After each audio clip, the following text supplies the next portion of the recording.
Hello, class. This is Marcos, and this is our week 11 recap and our briefing for upcoming week 12 as we continue on our independent project, diving further into the development of your brands. And I want to just spend a little time here to give you an overview and a reminder of what you should be working at and where you should be at in the process. So the workflow for week 12 for the independent project, our next steps. Basically, we've been spending weeks here developing the foundation for our brands. And at this point, you should have several steps completed. You should complete your brand strategy overall, the idea of your brand based on the research you developed, on the cause you selected. And the cause you selected probably by now has evolved into a strategy that's about proactively solving the issue you're trying to address or creating awareness for it. And that we've been working towards creating positive action-oriented plans that will allow individuals to participate in some form, whether it's in participating in purchasing a brand, a consumer item, or just being affected somehow in an awareness campaign through media in some form. And I've been encouraging each of you to find kind of innovative ways to be positive about how you address what is probably not such a positive issue that you're trying to deal with, and also to be realistic about human nature and the condition of our culture, and to be able to address changes in a kind of do way, not, and also in a don't way, do this, don't do that, but to be more about creating and solving your issues with love, and with an approach that will allow people to participate in a positive way, and will connect to the idea of developing greater human flourishing.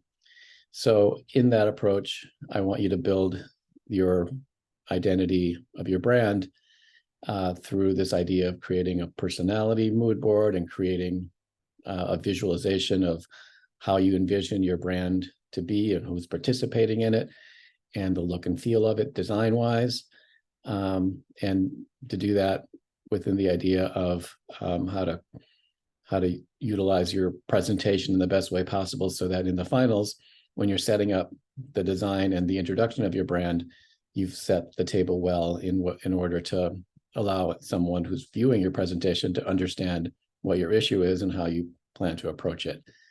And the design inspiration board and brand name will be what we just completed, in terms of like picking a name that's strong and maybe inspirational or explicitive towards what your cause is.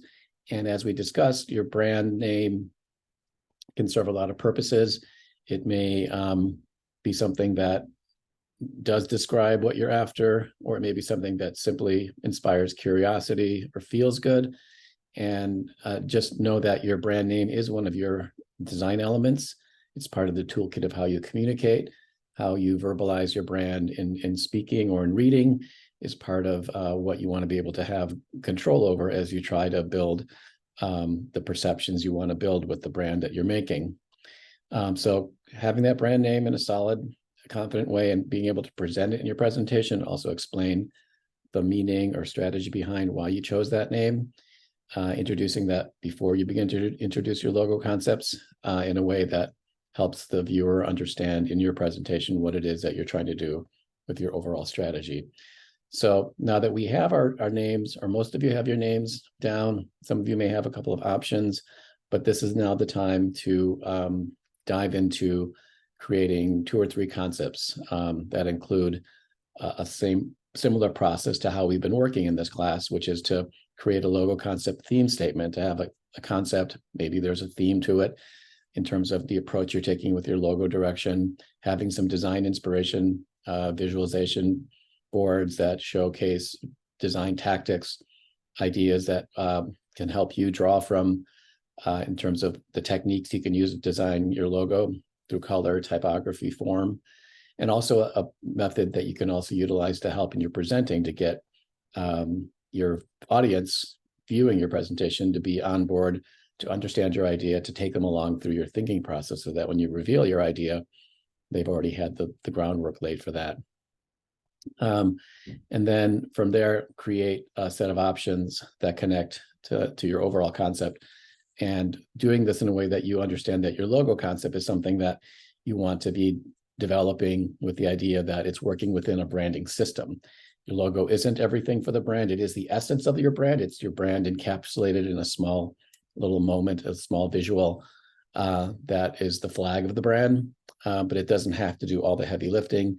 And know that the name of your brand and the actual design of your logo, and then how that fits into the context of everything that is seen through visuals, photography, illustration, typography, color, all these things you'll be developing will be part of your brand identity, and that your logo is part of that, but it still has to be simple, straightforward, and something that's easy to read and understand and can fit into this miniaturized digital world that it'll be showing up in.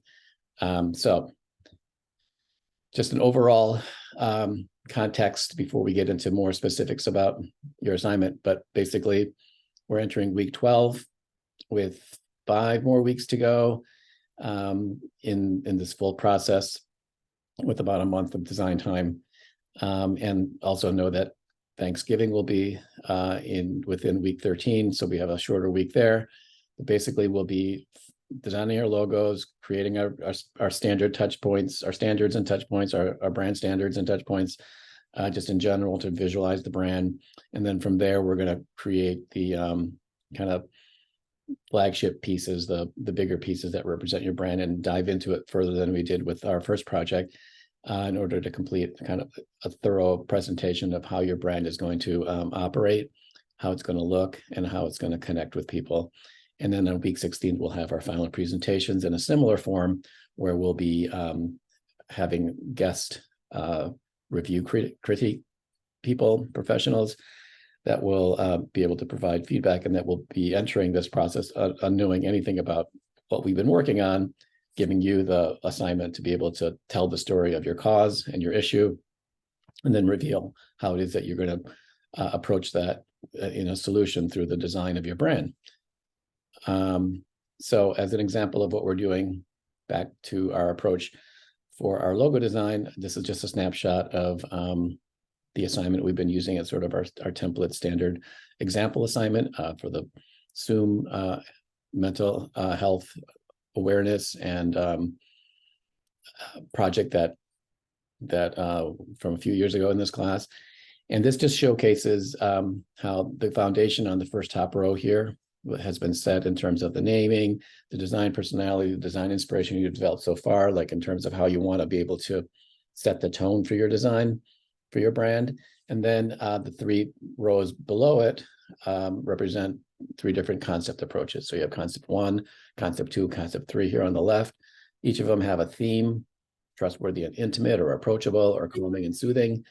And each of these approaches has just a couple of bullet point line items that gives the key ideas behind what the approach for this logo is going to be.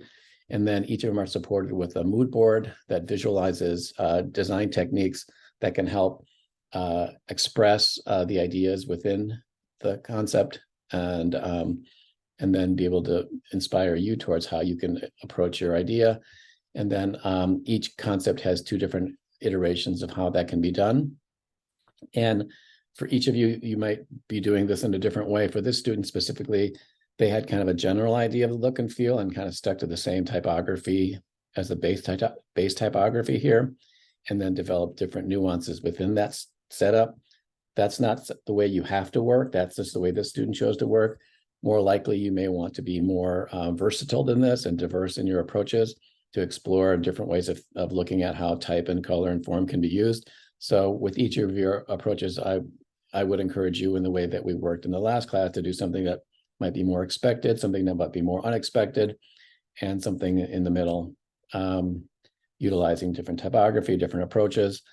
And also, if you're not quite sure what your name is and you want to try out different options with your name within this structure, you should be able to do that as well, putting in different applications. So this is an important part. It may be more than likely you may have a simple approach and doesn't have to take a lot of work and suffering, but it does take thought and planning and a strategy that will allow you to build from the logo throughout the full brand story. So before I get into this, I do want to show you another example or a more fuller showcase of a past assignment from last year that showcases where another student was at this point, or not at this point, but at the completed this week, and what I'm expecting from you. But I'm going to kind of go through from the beginning with this project on period poverty. And this issue has to do with menstrual cycles and the need and the phenomenon or the reality of women and their menstrual cycles, and the fact that they have periods monthly, and that phenomenon, which I can't say that word, ends up becoming an issue or a barrier towards moving forward in life if you don't have the proper tools and the ability to utilize technology in a way through menstrual products, and that fact that many people don't have access to this in the way that other people do, and that there's a struggle to kind of keep up with the potential that everyone has. So this project took this issue on in terms of trying to create awareness to this issue and also provide solutions to people who struggle to get the right products that they need. So this presentation kind of sets up in the way that you've done the issue by talking about the elements within the problem using quotations, or talking about period poverty within the state of New York specifically, and talking about different aspects of that, providing the framework of what the brand's going to be about by stating some goals. And in this case, it's to provide help for those who aren't able to afford feminine hygiene products, and to try to normalize and destigmatize menstruation in order to make these efforts easier to deal with for everyone, and advocating to make period products more affordable and accessible to people who have trouble getting it, so that it doesn't become a barrier towards education or towards careers or towards just living a positive, flourishing life. Whoops. And the target audience starts off with being like anyone who menstruates, women in general, overall, but then does have nuances towards those who are struggling to get the resources to have the right products, and also towards those who don't menstruate, men, and how they can participate in this issue. And then talks about these case studies that you should also have in terms of showcasing or other organizations that are doing similar work to the issue you have. And then creating a brand strategy, which in this case is about creating a consumer brand and a platform around that brand that is directed to low-income individuals and families, that helps them get the resources they need for period products. It advocates for women's health, destigmatizes, sells products and services to raise money. So sells products and services to those who do have the resources. And this is a strategy that we've been looking at for many of you in terms of looking at the free market and the fact that there are many people who do have high incomes or are prosperous and are able to buy what they need, and giving them options within the choices they make as consumers to be able to choose a product that will help serve their needs, but also a product that has a social issue or a cause around it, and allow people to be activists just through the purchasing of everyday products that they need. And in this case, it's about creating a brand that is a period product brand or a menstruation product brand that targets women who need this, and targets the kind of women who have the social awareness to understand that their products can do more than just help them, but help others, and creating that brand that offers that kind of product that can then be supplied to people who don't have the resources to have it. So this is kind of a good model in terms of how to activate people, everyday people, into working towards solving a problem. So in this person, they had kind of a three-part strategy. One is interactive, creating products and services which represent the brand and the cause. So the products themselves are out there in the market, on the shelves, in front of people's eyes, and waving the flag for this message, and using physical mediums to spread information. So the kind of things that market a brand, from posters to advertising, to just general ways of communicating information. A look at what this looks like in terms of a mood board of this aspect of the strategy, And then also this strategy of getting attention towards speaking about this issue through infographics and creating partnerships and sponsors with corporations, and having an awareness campaign in general. So this kind of showcases the idea of public campaigns as well as social media campaigns, and how that could become something that is a big part of how this brand strategizes towards reaching its goal. And then practical and educational is the third aspect of the strategy, which is creating a website and an app that encapsulates the brand and its purposes. And it just has a list of things that these applications are going to do in terms of both providing the services to the customers who buy this brand, but also making it aware that anyone who's out there in need of these kind of products has an avenue towards getting them with this brand. So this is what this looks like in terms of the inspiration for these digital applications and platforms. And then this is a little bit underwhelming in terms of its presentation, but the name of this brand, which is a very important thing, is called Bloop, which is a great name and should be much bigger.